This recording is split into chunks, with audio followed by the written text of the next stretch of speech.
दोस्तों, आज भी हमारे भारत देश में ऐसे बहुत सी आदिवासी जनजाति लोग रहते हैं जिनका देश व आधुनिक समाज से कोई लेना देना नहीं है। आज के इस मॉडर्न युग में सारी दुनिया नई नई टेक्नोलॉजी का उपयोग करके मॉडर्न जिंदगी जी रही है, लेकिन ये लोग आज भी हजारों साल पीछे की जिंदगी जी रहे हैं, जैसे पहले के जमाने में आदि मानव जिया करते थे। हालांकि देश की सरकारें अक्सर देश में रहने वाले आदिवासी लोगों को समाज के साथ मुख्य धारा में जोड़ने का दावे करती आई हैं। दोस्तों, भारत के अलग अलग इलाकों में अनेक प्रकार के जनजातीय लोग रहते हैं। उन्हीं में से एक अंडमान निकोबार में स्थित सेंटिनल द्वीप आज पूरी दुनिया के लिए एक रहस्य बना हुआ है। इस जगह रहने वाले आदिवासी लोगों को दुनिया की सबसे खतरनाक जनजाति के तौर पर जाना जाता है। इस खतरनाक द्वीप के बारे में कहा जाता है कि आज तक जिसने भी यहाँ जाने की कोशिश की वो कभी जिंदा वापस नहीं आया। यही कारण है कि भारत के अंडमान निकोबार में स्थित इस आइलैंड को मौत का आइलैंड भी कहा जाता है और यहाँ रहने वाले जनजाति लोगों को सेंटिनेलिस कहा जाता है। ये आदिवासी लोग इतने खतरनाक होते हैं कि इनके बीच अगर कोई बाहरी व्यक्ति गलती से भी पहुंच जाए तो ये लोग हिंसक हो जाते हैं और उसे मार देते हैं। यही कारण है कि भारत सरकार यहाँ जाना प्रतिबंध कर रखा है। इनके खौफ का अनुमान इस बात से लगाया जा सकता है कि ये लोग जब भी इस जगह के ऊपर आसमान में उड़ने वाले हवाई जहाज या हेलीकॉप्टर को देखते हैं तो उसका स्वागत तीरों, पत्थरों और आग के गोलों से करते हैं। साल 2006 में कुछ मछुआरे गलती से इस आइलैंड पर आ गए थे।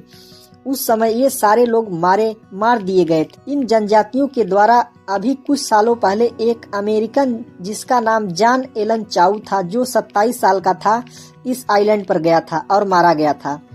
एक रिपोर्ट के अनुसार कुछ मछुआरे इस अमेरिकन को लेकर वहां गए थे जहां ये जनजाति लोग रहते हैं। अमेरिकन नागरिक ने इस जनजाति के लोगों से मिलने की इच्छा जताते हुए मछुआरों को पैसे की लालच देकर वहां तक जाने के लिए मनाया था।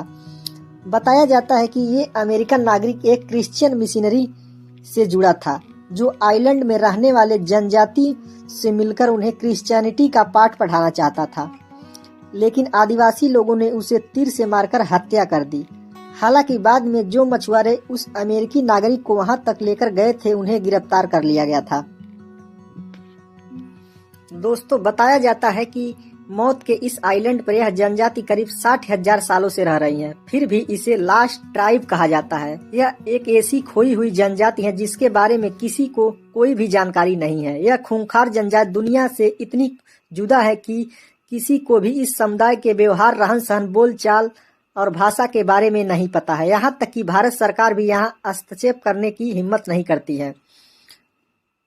बताया जाता है कि साल 2004 में यहाँ भयंकर सुनामी आई थी। इस तूफान के 3 दिन बाद भारत सरकार के आदेश पर सेना के हेलीकॉप्टर ने इस खोई हुई जनजाति की खोज खबर लेने के लिए आइलैंड के ऊपर उड़ान भरी थी, लेकिन इस समुदाय ने उन पर आग के गोलों, पत्थरों और तूरों से बौछार कर दी थी।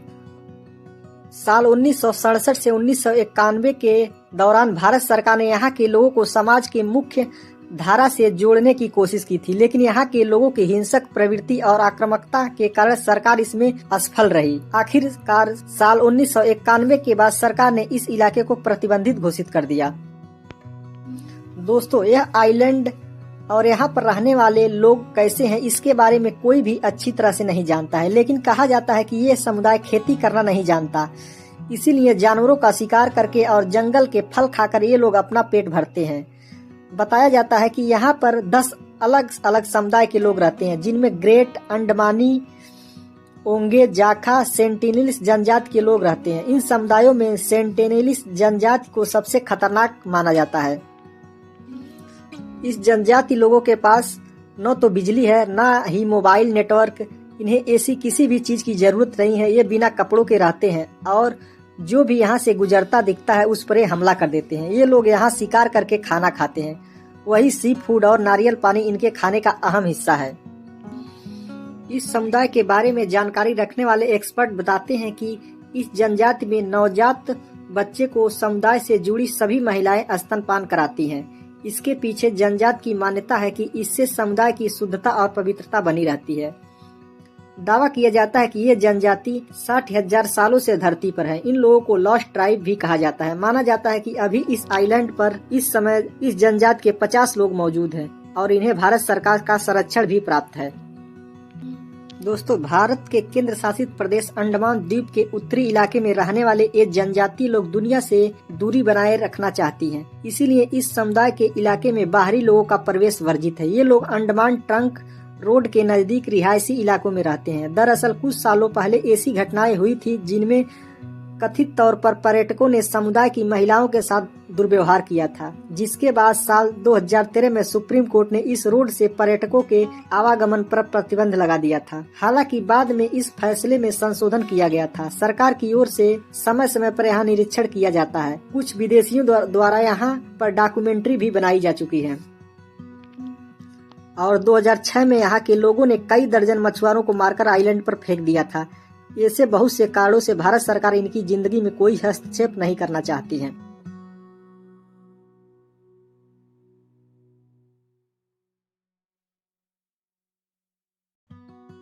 दोस्तों, दुनिया के अलग अलग हिस्सों में विभिन्न प्रकार की आदिवासी जनजातियां रहती है। हर आदिवासी समुदाय की अपनी अलग अलग परंपराएं और रीति रिवाज होते हैं। प्रायः किसी जाति, समुदाय और राष्ट्र के व्यक्तियों के बीच जब भावात्मक एकता समाप्त होने लगती है तो सामाजिक अस्तित्व खतरे में दिखाई देने लगते हैं।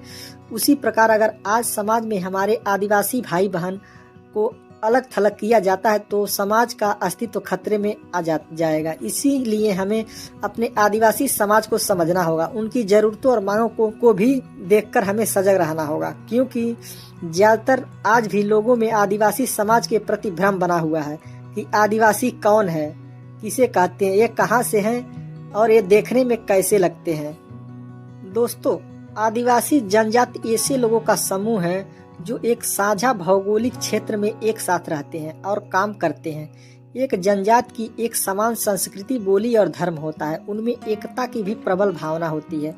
जनजाति का नेतृत्व आमतौर पर एक मुखिया करता है।